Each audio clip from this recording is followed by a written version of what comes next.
He ate his enemies. And smiled. Idi Amin called himself the King of Scotland and the conqueror of the British Empire.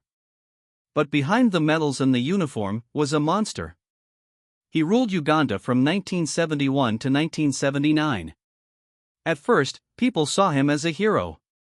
He smiled for cameras, danced with diplomats, and promised change. But soon, people started disappearing. He turned the country into a nightmare.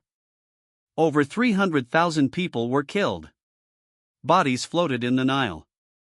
Anyone who opposed him vanished. Even his closest allies. But one rumor terrified everyone. That Idi Amin didn't just kill his enemies. He ate them. A former chef claimed he saw human organs in the freezer. One of his wives said she found body parts in his palace fridge.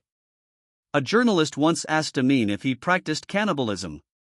He smiled and said, "Human flesh is more salty than beef." To many, it wasn't a joke. He believed eating his enemies gave him power. He believed fear was the strongest weapon. And he used it.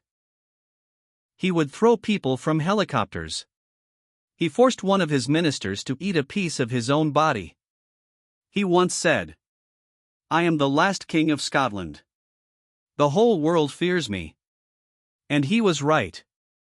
In 1979, Tanzanian forces invaded Uganda. Amin fled the country in shame. He died in exile, in Saudi Arabia, in 2003.